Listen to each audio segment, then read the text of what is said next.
इस वीडियो में हम पढ़ेंगे कक्षा 6 का जिज्ञासा का अध्याय 2 का 5वां भाग। इससे पहले जो 4 भाग हैं वो मैं प्लेलिस्ट में डाल चुका हूं। अगर आप चाहें तो प्लेलिस्ट पर जाकर देख सकते हैं, समझ सकते हैं। ये है 5वां भाग, पेज नंबर 24 से शुरू होता है।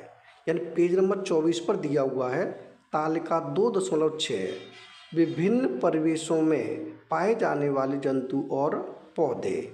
यानी कि अलग अलग परिवेश में पाए जाने वाले जंतु और पौधे। यहाँ पर दी है ये क्रम संख्या। ये है मरुस्थल में, पर्वतीय क्षेत्र में, महासागर में, जंगल में, और यहाँ पर दिया है अन्य। तो सबसे पहले मरुस्थल है, यानी मरुस्थल में कौन कौन से जीव पाए जाते हैं। तो मरुस्थल में पाया जाता है ऊँट, अन्य में हमने लिख दिया छिपकली और मकड़ी। यानी कि ऊँट, छिपकली और मकड़ी ये कहाँ पाए जाते हैं? मरुस्थल में पाए जाते हैं।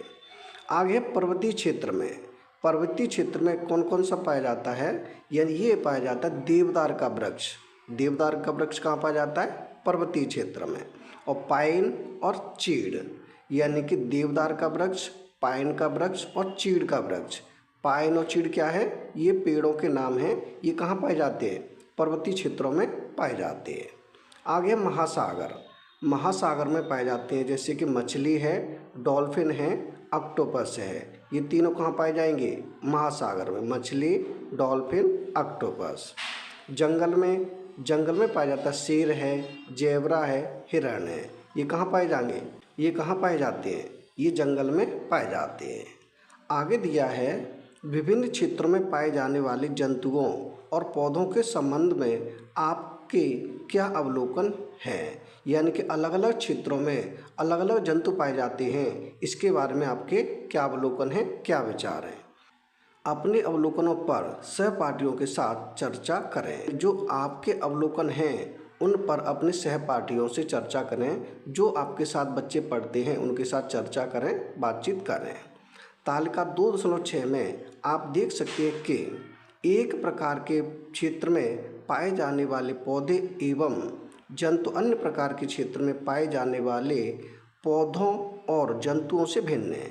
यानी कि एक क्षेत्र में जो पौधे या जंतु पाए जाते हैं वो दूसरे क्षेत्र से भिन्न होते हैं। जैसे कि यहाँ दिया है चित्र 2.9।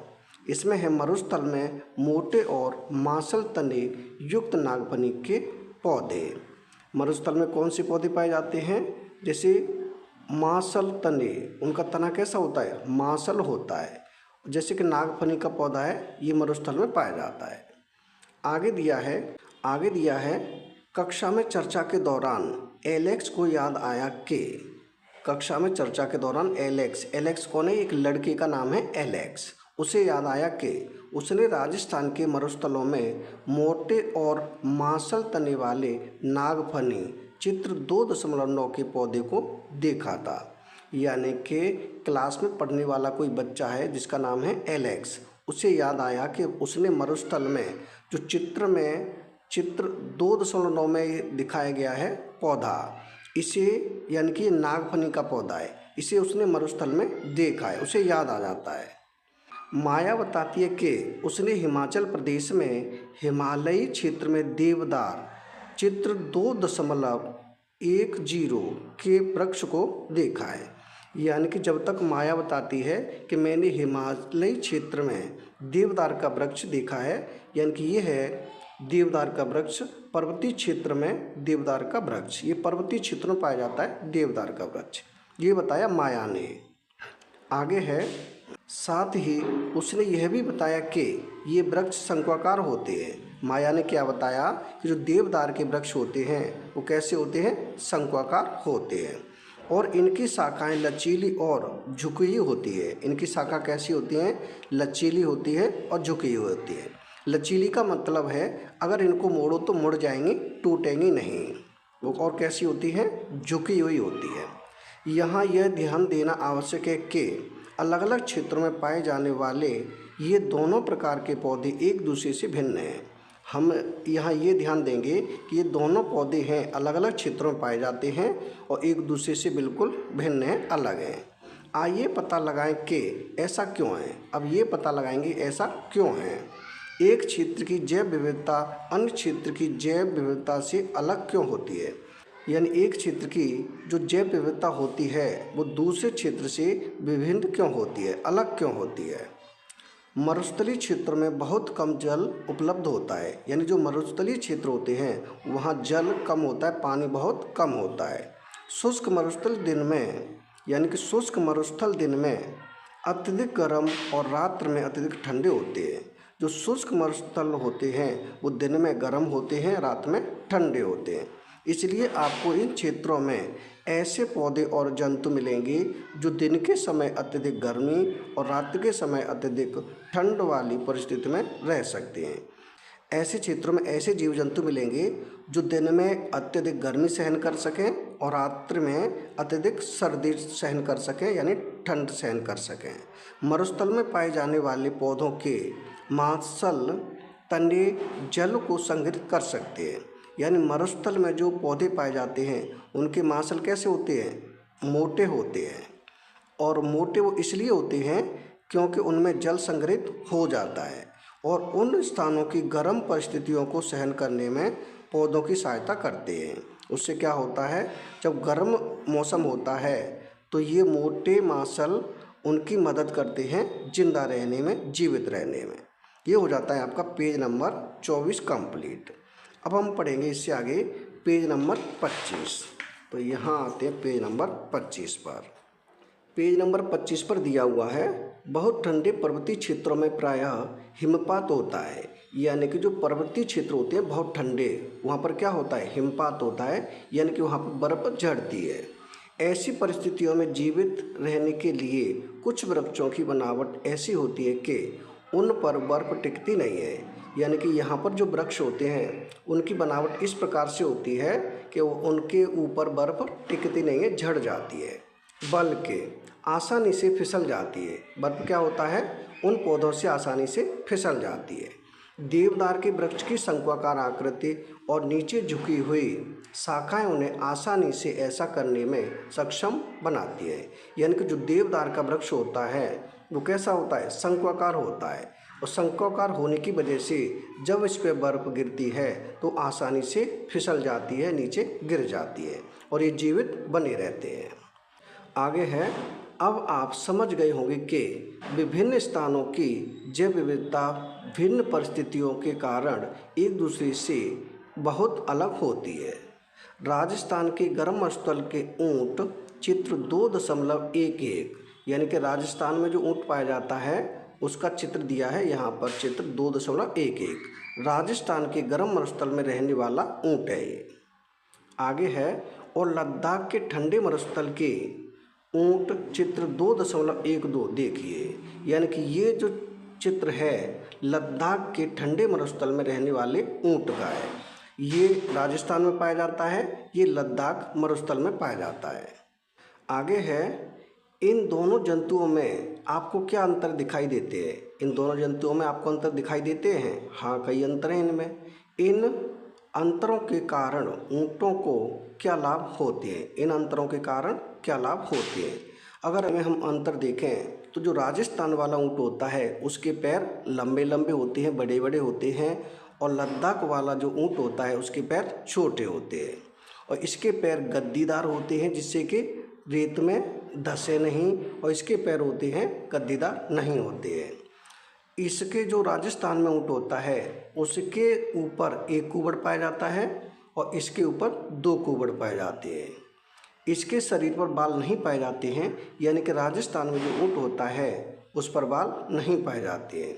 जबकि लद्दाख में ऊँट होता है उस पर बाल पाए जाते हैं, उसके शरीर पर ज़्यादा बाल पाए जाते हैं। ये हो गए दोनों ऊँटों के अंतर। आगे है, गर्म मरुस्थल के ऊँटों के पैर लंबे होते हैं।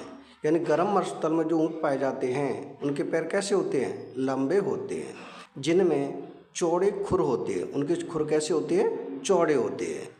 एलेक्स ने साझा किया कि उसकी दादी ने उसे बताया था कि ऊँट के लंबे पैर और चौड़े खुर ऊँटों को रेतीले मरुस्थल की रेत में बिना धंसे चलने में सहायता करते हैं।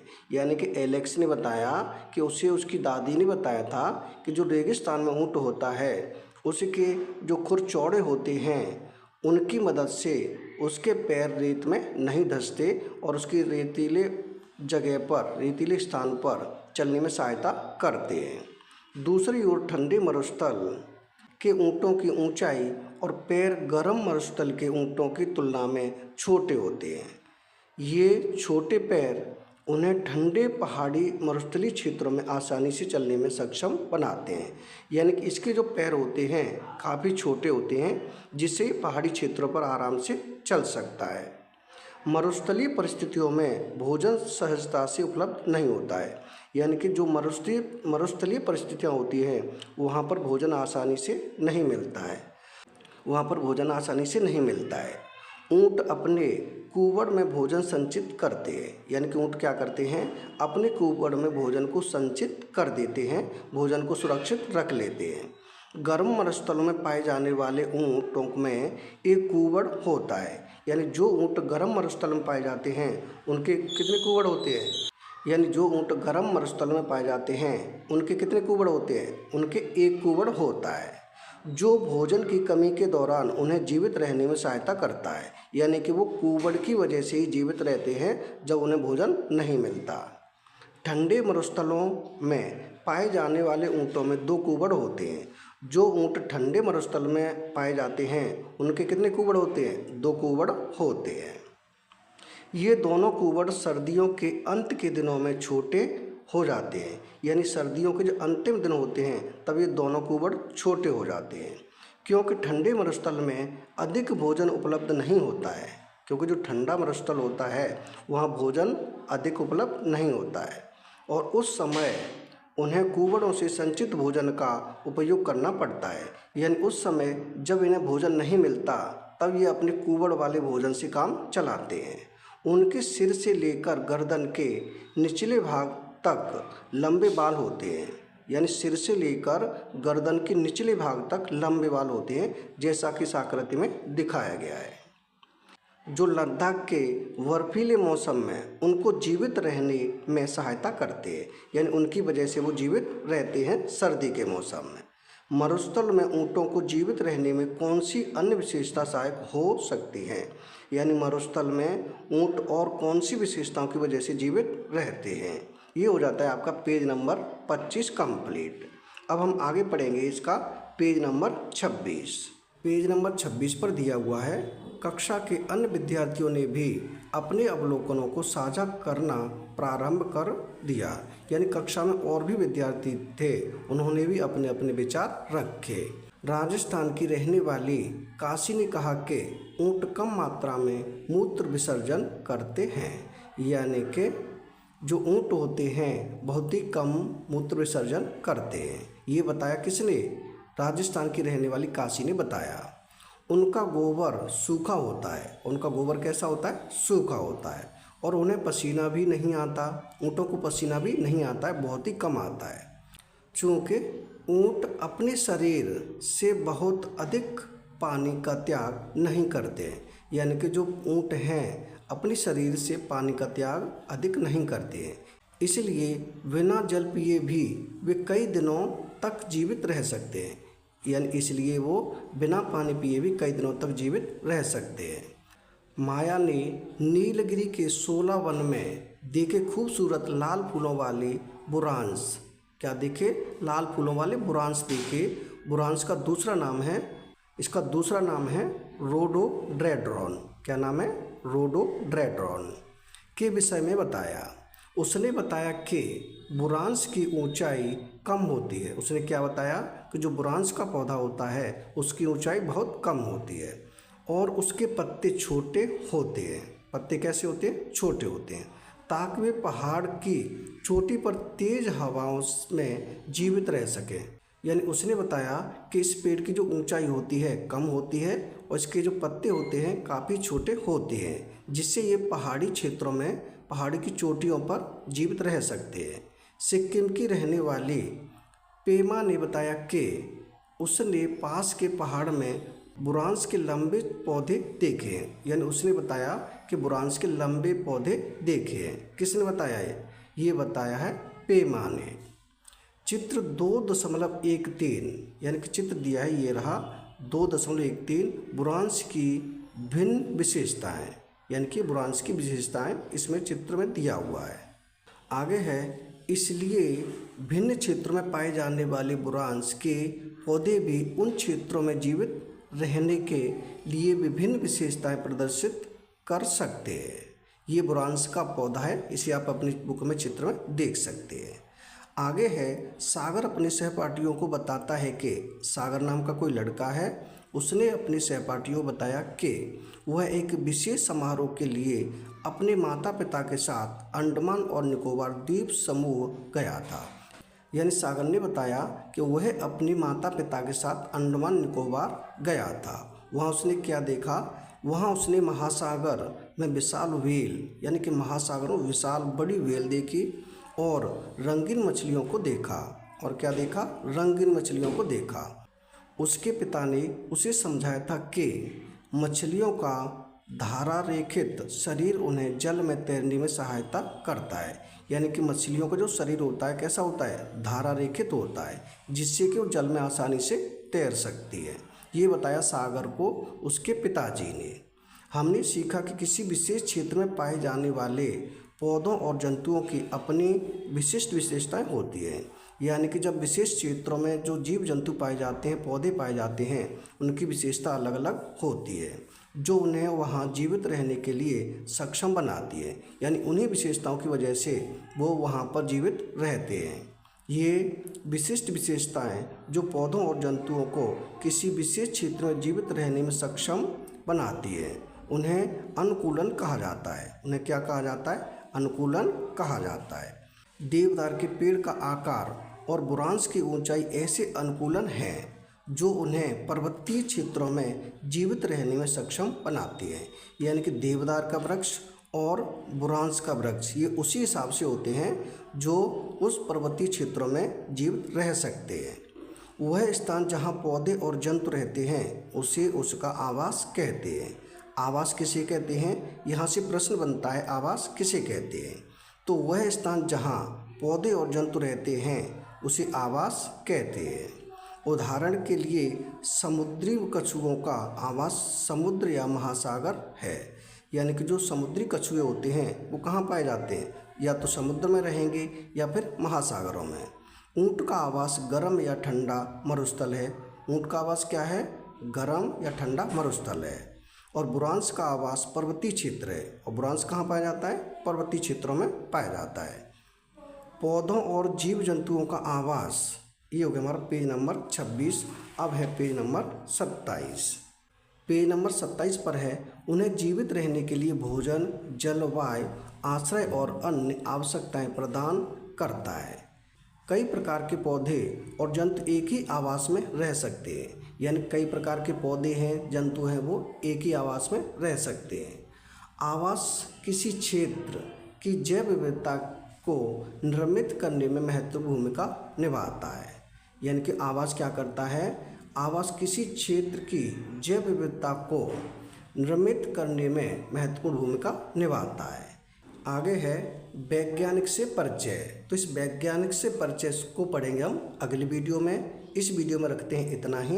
ये हो गया हमारा 5वां वीडियो कंप्लीट। अगर वीडियो पसंद आए तो लाइक करें, कमेंट करें, अपने दोस्तों के साथ शेयर करें। धन्यवाद। आगे मिलते हैं हम अगली वीडियो में।